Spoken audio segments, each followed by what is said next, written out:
नमस्कार. श्री स्वामी समर्थ स्वामीमय मंगला चॅनेलमध्ये तुम्हा सर्वांचं स्वागत आहे. स्वामी भक्तांनो, आजचा अनुभव हर्षदा वाणी या ताईंचा आहे. या ताई नाशिक येथे राहतात. नाशिकमध्ये द्वारका येथे या ताई राहतात. आणि या ताई ज्या आहे ना, ह्या स्वामी समर्थ महाराजांच्या पहिल्यापासूनच सेवेकरी आहेत. म्हणजे या सतत गुरुदेव दत्त महाराजांचं, स्वामी समर्थ महाराजांची नेहमीच सेवा ह्या करतच असतात. आणि त्यांना तसे स्वामी समर्थ महाराजांचे आणि आपल्या दिंडोरीच्या गुरु माऊलींचे बरेच अनुभव त्यांच्या आयुष्यात आलेले आहे. आणि ताई म्हणूनच सांगतात की मला तुम्हाला यापैकी हा जो एक अनुभव आहे हा मला तुम्हाला सांगायचा आहे. तर या ताई सांगतात की आमच्या घरामध्ये एक मोठी समस्या तयार झालेली होती आणि ती म्हणजे माझ्या मिस्टरांची नोकरी गेलेली होती. माझ्या मिस्टरांना कंपनीमधून काढून टाकण्यात आलेलं होतं. कंपनीमध्ये माझ्या मिस्टरांनी काहीतरी पैशाचा घोटाळा केला असा त्यांच्यावर आरोप करण्यात आला व कंपनीने त्यांना नोकरीवरतून काढून टाकलेलं होतं. परंतु मला माहिती होतं की माझे मिस्टर हे निर्दोष होते आणि त्यांनी कुठल्याही प्रकारचा घोटाळा केलेला नव्हता.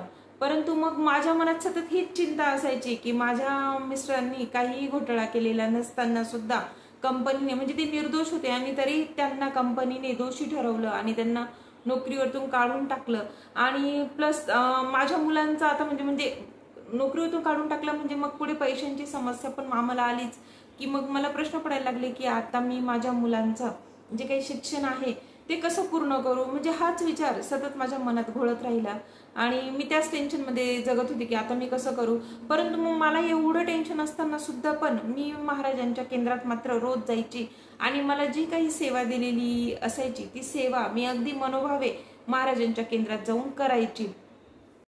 महाराजांकडे मी रोज माझी जी काही सेवा व्हायची, सेवा झाल्यानंतर मी अगदी मनापासून म्हणजे विनवणी करायची की महाराज का म्हणजे माझ्या पतीला पुन्हा म्हणजे असं नोकरी कुठेतरी मिळूनच जाऊ द्यावं. कारण मला माझ्या डोक्यात तेच कमी, आता मुलांची शिक्षण वगैरे कसं काय करू, घर कसं काय चालू, म्हणजे हे माझ्या डोक्यात सारखे विचार चालूच होते.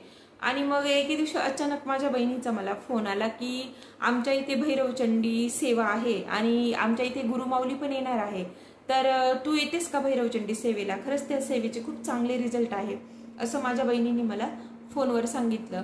आणि मग आता ही सेवा जी म्हणजे गुरुमाऊली आपले तेव्हा शिरपूरला जाणार होते, भैरवचंडी सेवा तिथेच होणार होती.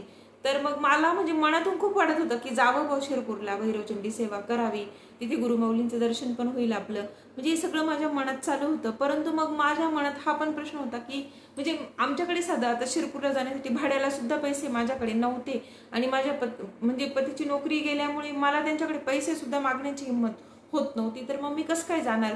मग तरी मीच कसे तरी ते पैसे इकडून तिकडून उसने घेऊन अरेंज केले ते पैसे आणि मग मी माझ्या पतीला सांगितलं की असं असं भैरवचंडी सेवा आहे, मला ती करायची आहे. तर मग मी ते त्या दिवशी म्हणजे ती तारीख माझ्या 26 मार्च 2025 आत्ताचीच गोष्ट आहे हे. तर या दिवशी मग मी शिरपूरला जाण्यासाठी निघाले आणि शिरपूरला गेल्यानंतर मग मी पहिले माझ्या बहिणीकडे गेली करवंदला आणि त्याच्यानंतर मग मी मंडपात गेली सेवा करण्यासाठी. मग तिथे आपले गुरुमाऊली पण आलेले होते. मग दुसऱ्या म्हणजे तिथे संकल्प वगैरे आम्हाला घ्यायला लावला. मग मी संकल्प केला. संकल्प करताना मनोमन मग मी आई भगवतीकडे हीच इच्छा मागितली की माते काही करून माझ्या पतीला लवकरात लवकर नोकरी लागून जाऊ दे, असा मी संकल्प केला. मग आमच्या सगळ्यांकडनं जी भैरवचंडी सेवा असते ती भैरवचंडी सेवा करून घेतली सगळ्यांनी. मग भैरवचंडी सेवा झाल्यानंतर गुरुमाऊलींचे हितगुज सुरू झाले आणि ज्यावेळेस गुरुमाऊलींचे हितगुज सुरू होते, गुरुमाऊली जेव्हा हितगुज सांगत होते त्यावेळेस माझ्या दोन्ही डोळ्यांतून म्हणजे अश्रुधारा वाहत होत्या आणि त्या काही केल्या मला थांबवताच येत नव्हत्या ना. असं मला वाटत होतं की जे काही म्हणजे जणू काही गुरुमाऊली माझ्याच मनातलं सगळं बोलत आहे असं मला वाटत होतं. आणि त्यानंतर मग गुरुमाऊलींचं हितगुज संपलं. आम्ही घरी बहिणीकडे गेलो आणि मग दुसऱ्या दिवशी मी पुन्हा नाशिकला येण्यासाठी रवाना झाली.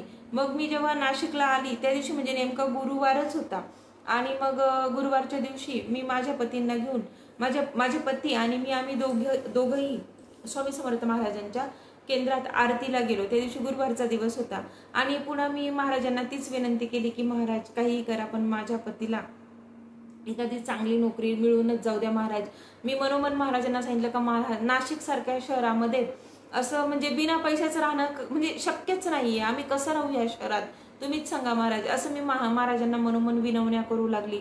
आणि मग आम्ही दोघंही नंतर घरी निघून गेलो. त्यानंतर मग दिनांक 31 मार्च 2025 रोजी स्वामी समर्थ महाराजांचा प्रकट दिन होता. आणि प्रकट दिनाच्या दिवशी मी घरीच होती, पण मग माझे मिस्टर आहे ना, प्रकट दिनाच्या दिवशी मी माझ्या मिस्टरांना स्वामी समर्थ महाराजांच्या केंद्रात आरतीसाठी पाठवले. मग माझे मिस्टर गेले आरतीला, आणि आरती चालू असतानाच माझ्या मिस्टरांना कंपनीचा फोन आला. कंपनीचा फोन आल्यावर त्यांना ते कळत नव्हतं, म्हणजे आवाजच येत नव्हता, काय बोलताय तेच कळत नव्हतं. म्हणून माझे मिस्टर मंदिराच्या बाहेर आले व विचारू लागले काय असं. तेव्हा ते जे कंपनीचे मालक होते ते सांगत होते त्यांना की तुला 1 एप्रिल पासून कामावर जॉईन व्हायचे आहे, असं माझ्या मिस्टरांना सांगितलं. आणि त्याचबरोबर माझ्या मिस्टरांचा पगारही त्यांनी काय माहिती कसा काय 30,000वरून 35,000वर नेला. त्यांना असं सांगण्यात आलं की तुझा पगार आता 35,000 करण्यात आलेला आहे. म्हणजे माझे मिस्टर अक्षरशः फोन कट करून आणि घरी आले मला घाईघाई सांगण्यासाठी की मला असं कंपनीकडून फोन आला होता आता, आणि माझा पगार सुद्धा वाढवलेला आहे 30,000चा. माझा जो पूर्वी 30,000 पगार होता तो आता मला 35,000 कंपनी द्यायला तयार आहे, आणि मला उद्यापासून जॉईन सुद्धा व्हायला लावलेलं आहे. म्हणजे 1 एप्रिलला जॉईन व्हायला लावलंय असं मला कंपनीतून सांगण्यात आलेलं आहे. तर असं सांगण्यासाठी माझे मिस्टर मला सांगायला लागले. आणि त्यावेळेस अक्षरशः आम्ही दोघंही खूप रडलो की म्हणजे खरंच महाराजांनी आम्हाला जे काही दिलं होतं ते अगदी भरभरून दिलेलं होतं. आम्ही भैरवचंडी सेवा केली, अगदी मनोभावे केली, आणि त्याचं फळ महाराजांनी आम्हाला म्हणजे दिलंच. ते पण अगदी म्हणजे पूर्वी माझ्या पतीला जो काही 30,000 पगार होता तर आता उलट 5,000 रुपये पगार वाढून दिला. इतकं काही सगळं शक्य झालं ते फक्त भैरवचंडी सेवेमुळे. म्हणजे स्वामी समर्थ महाराज आणि गुरु माऊली यांचे अक्षरशः आमच्यावर खूप उपकार आहे. हे सगळं त्यांच्यामुळेच शक्य झालेलं आहे. तर असा या ताईंचा इतका छान असा अनुभव आहे. या ताईंना स्वामी समर्थ महाराजांच्या केंद्रात जी काही भैरवचंडी सेवा केली जाते त्या भैरवचंडी सेवेचं फळ म्हणून त्यांच्या मिस्टरांची जी काही गेलेली नोकरी होती ती त्यांना परत मिळाली. आणि त्याचबरोबर त्यांचा जो काही पगार होता तो सुद्धा 5,000 रुपये वाढून त्यांना मिळालेला आहे. तर इतका छान असा अनुभव या ताईंना भैरवचंडी सेवेचा आलेला आहे. तर या ताईंचं म्हणणं असंच आहे की भैरवचंडी सेवा कधीही सोडू नका.